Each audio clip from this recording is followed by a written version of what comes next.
there's one thing that really I hope, this is a little tangent, but it's about surdo, and really what I try and teach when I'm teaching dance, and even with people who know Cretan music or know Cretan dance, they've learned it, is the metro of the surdo, the one. And the best way that I try to teach people to hear, but you can't learn it well until you know the music and you know the dance. But the way that I teach it, there's two tunes that I think they're the easiest ones to learn: Limnes and Tradicional. So Limnes, to hear the one. Limnes and Tradicional, those are the two that I use. Really? Limnes. Oh yeah, that pretty much just goes to. Yeah. Tradicional, faster.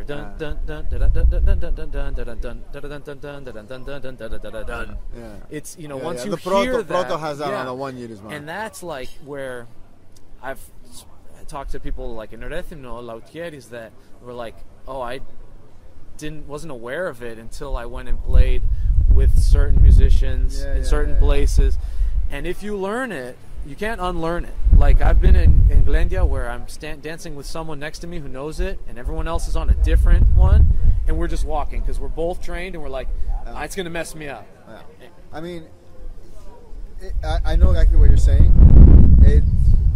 It's the hardest thing to do when you're like an amateur playing lira, and you have one guy that knows how to dance. Well, then so then it's up to the dancer. You play with the majority, and the dancer fixes it. Yeah, I tried playing. I don't even want to talk about it because I should not be playing for people to dance. But a lot of songs were rewritten with old Kisamitica melodies, right, and passed on as a huge impact with the band on that kind of thing. Because all these lauto players that were playing with the violin, they couldn't go and play on the radio, so they went to play. Yeah, of course. And they recorded songs, and then they took, and then these guys took certain songs, played them their own way, made them theirs. And as well, they should. Stolen. I hate using that Clemeno word or the thing because it makes it look like you intentionally said, I wrote this and you didn't. Yeah, I wouldn't say that. You know, this is mine. I don't think people were doing that as people, you know, I think that word stolen is taken. No, I wouldn't use that word. Taken or, you know. Yeah. They had to do what they had to do. I would have done the same thing. Now, stolen, you're trying to make money and feed your family or whatever. Stolen in a way of they never got, like, royalties, they never got credit, or they never got... Yeah, maybe, you could say that, because Biggie was using samples, of samples from old rap songs. Yeah, that happens with everything. But, you know, it was credited, people were getting paid, like Juicy. Yeah. Every time that gets played, whoever had, you know... Well, because there was record labels and more organized, and not just like we can go and record our own Glentia and... Exactly. Well, AI now... I mean, a lot of these videos that I've been posting with like actual studio recordings in the video, they've been blocking the music from Instagram because of, and they'll say this is this song from this album, like a Scordalon Marco Yanni thing where they're not even they're playing a Cavallo Juliano, a regular cirto that everybody plays. And it's like this is from this track, this album, that Columbia copyright, whatever. Wow. Yeah. Every time I go to post it, because it's like 3 or 4 times, I'll post like different clips of that track. It's a 6-minute track, and it's all like traditional songs. It's all, it's not anything that was, you know. Wow, I didn't know that. Yeah. That's wild. Yeah. That's wild. Go, I post anything with an album on it within 24 hours. Instagram and Facebook has it shut down, which I think is great. I think it's great. Because realistically, I was posting it for my benefit. Your own benefit, yeah. I mean, I was using that as an advertising gimmick. Well, I mean, I wasn't making money directly from that, but I was. Right. I didn't ask nobody. Right, yeah, exactly. I mean, most of the stuff that I have recorded, if I go to post it, if I think it, just to make sure, a lot of these people, they don't care. Like, Iago's like, do whatever you want. Yeah, right. But, like, some people, I'm like, hey, before I go live with this, are you good with it? Yeah, it's respect. But I'll also listen and watch it like a million times before I post anything. And still, I'll see something or someone will notice something. So I think, like, to sum it up, it's just a shame that through that form of censorship, you know, we lost like potential violin players. Yeah. Kids weren't learning it. Definitely, you know, it stunted the growth. It of the stunted violin the growth a lot. You know, in it's a big gap there. In Hanya, but do you think it affected the violinists throughout the rest of Crete? Well, they do say that violin was all over back then, before, and especially in Lasithia, the furthest. And it still is. And it still is. So yeah, I would say that it does. I mean, the island is, you know, small, so once people could travel back and forth, you got to see a little of everything. Yeah. And you could have had an easy 50-50 split. It would have been great. Everyone in harmony, all good. No, I mean, of course, the one thing that hurts it all is like, would have went violin. I wish all the musicians just would have a team approach. You know, if everyone could coexist. That's never gonna happen. And no jealousies, of course, it would never happen. I mean, that's natural with human order. In general, it's natural. And in their world, it is a legit competition. For sure. At one way, 100%. People to come to you. You want people to get you to play at their events. Of course. In a way, it is a competition. There's enough in it for everybody, though. Yeah, it is, because that's what you just have a You balance. have to have a balance. Pre-existing mentality of θα σου κλέψει τη δουλειά, θα σου κλέψει το τραγούδι, θα σου κλέψει τη γυναίκα, all that shit. Right? But do you ever see the video with Ross Daly talking about Plakiano? Where he talks about how he goes to meet Plakiano and he asks him to play, and Plakiano goes, I'm going to play, but you have to turn around. And Ross Daly goes, I thought he asked me to turn around because he didn't want me to see how he does it. Right.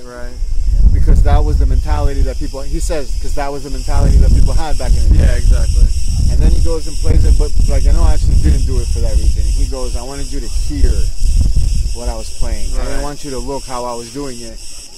He's like, and now I'll play it for you. Yeah, right. He's like, and this is how I do it. Right. He's like, but I wanted you to understand the music in your mind first. That's the right attitude. I mean, you want to be the best, of course. Everyone's like, I'll show you. Yeah. A lot of people have that mentality. Like, I don't want. Yeah. Right.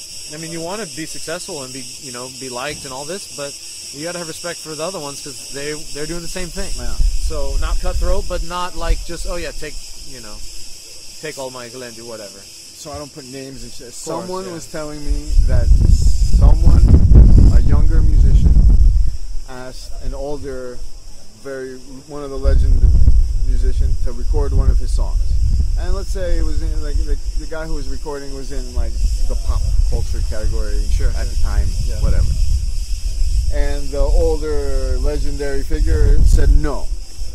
Now that song is going to be lost. He could have made that song famous. Right. People would have heard that song. But that was the mentality. I'm not going to give you my song because of whatever. Yeah, exactly. For whatever reason. You're not going to record my song. You're not going to make money off of my song. Okay. But at the end of the day, neither are you. Yeah, totally. You're not going to make money. And that song, all that time, all the music, all the thing that you put into it is gone. Yeah, right. Exactly. So, yeah, I mean, and that's why it's like really nice when you do have musicians coming over or whatever, and they have that, that attitude. Like, it'll be my time when it's my time, and I'm not the vyazume, to force anything to go to the States or do whatever. There's people who do it because they love to do it, and they genuinely want to spread that love and that. And they're usually rewarded. And those are the ones that last. Right. Those are the ones that'll be going to America for 30 years straight, almost every single year. Right. And that's like. And it's not like specifically they. It's because it's not just about being a good musician, it's being a good person. And that's like for anything in life. You're being a good person, the good things are going to happen to you. That's how I try and live, and usually it works out. You try and be nice to help people out and do what you can. Don't be greedy for opportunities. They come to find you. Exactly. So it's, ambitious but not greedy. Exactly. And that's kind of where I think that this whole thing going back, like, Garas probably had it the worst, you know. I don't know, what was his benefit to ban and say that something was traditional or not? He had some kind of influence, or he had some kind of backing, because I was talking with a bunch of other people, like asking, like, of course, who knows I about know. this? It's the best thing. And he was involved with the churches. Well, he studied Byzantine music. Yeah, that was but his. he that was also his background there too. Yeah, I'm sure. From what people said, that was right. To quote somebody else. Of course, yeah. He was one of those people that just. We're not held accountable for anything we say here. I don't. This is what I hear. He was one. Garas, when he was older, admitted to his student in ethnomusicology at the end of his life that the ban overall was a mistake. Oh. So maybe, I don't know, maybe it wasn't his... Maybe there was other things behind it. It may have not been him. He was like, here, he's just doing his job. Might have been following orders. This is what the country needs from you at the time, right? And especially after World War II, it was like all the countries in the whole world were looking for new identities. They had a lot of change in those years. I mean, the revolutions that were happening. And Crete kind of got fucking beat down after World War II. They were rebuilding everything. That's true. So it was maybe, kind of a way to unite the people in a dark time. It could be something, no one can know. I don't know. None of us will know. I think it was just this island gets the lira, that island gets the violin, this place gets the clarino. Yeah, right. And that's the way we're going to push it. That's the way we're going to push it. So that we could make Greece unified or whatever. Whatever. Yeah. I don't know. I've been thinking about, like, why did this happen? Yeah, right. Was it intentional, like a malicious against the violin? Like someone pissed somebody off, so fuck you and your instrument? Yeah, I know. Because realistically, you can have a lira, a lauto, and a violin in the same picture. Yeah, right? that's pretty much what we have now. Right. It's kind of making a comeback, so now it's been better than ever. Like that one book, they're talking about a book that just had a lira on it. Yeah, right. Okay. Would it have just had a lira on it? I mean, there's lauto, there's mandolino, there's a whole bunch of... The thing you said before, the Scordalos 1947 violins were played also in Heraklion.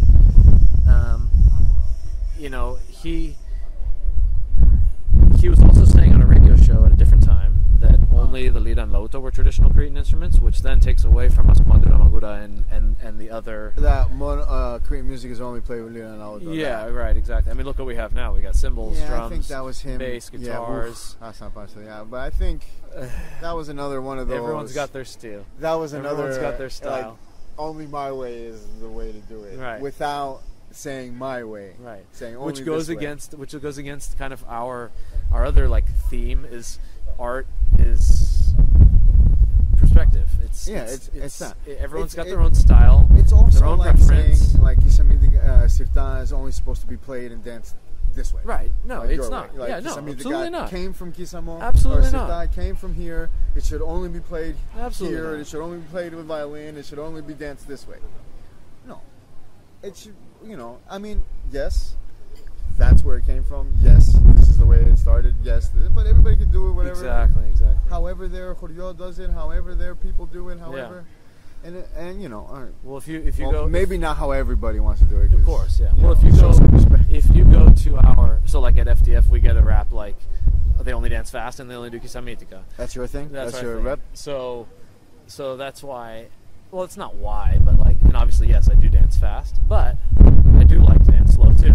I got my own gigs for that too. But everyone gets excited and they start playing. That's at FDF. We did our semi-final suite was Rethymno, and our final was Kisamitko.